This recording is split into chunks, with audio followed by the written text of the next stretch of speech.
आप कहाँ से आए हैं? इसको ऐसे भी कहा जा सकता है फ्रॉम वेयर यू केम, लेकिन बेहतर ये है कि ऐसे कहा जाए वेयर आर यू फ्रॉम।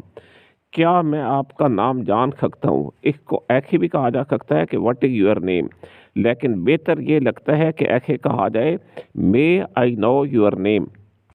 मैं रावलपिंडी से आया हूँ, इसकी एक अंग्रेजी तो ये है कि आई हैव कम फ्रॉम रावलपिंडी या आई केम फ्रॉम रावलपिंडी, लेकिन ज़्यादा मुनासिब ये है I am from Rawalpindi.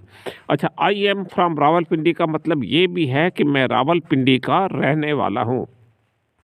Rawalpindi में आप कहाँ रहते हैं? Where do you live in Rawalpindi?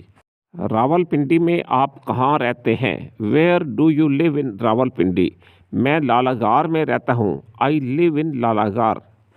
लालागार एक खूबसूरत जगह है, मैं वहाँ रहता रहा हूँ। Lalagar is a beautiful place, I have been living there.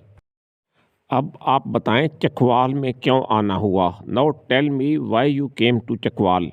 मेरे एक अंकल यहाँ रहते हैं, मैं उनसे मिलने आया हूँ। An uncle of mine lives here, I have come to meet him.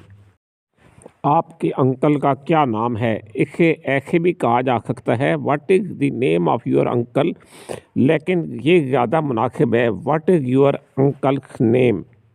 उनका नाम मिस्टर एहसन है, वो एक स्कूल टीचर हैं। His name is mister Ehsan, he is a school teacher. मैं उन्हें जानता हूँ, वो मेरे उस्ताद रहे हैं।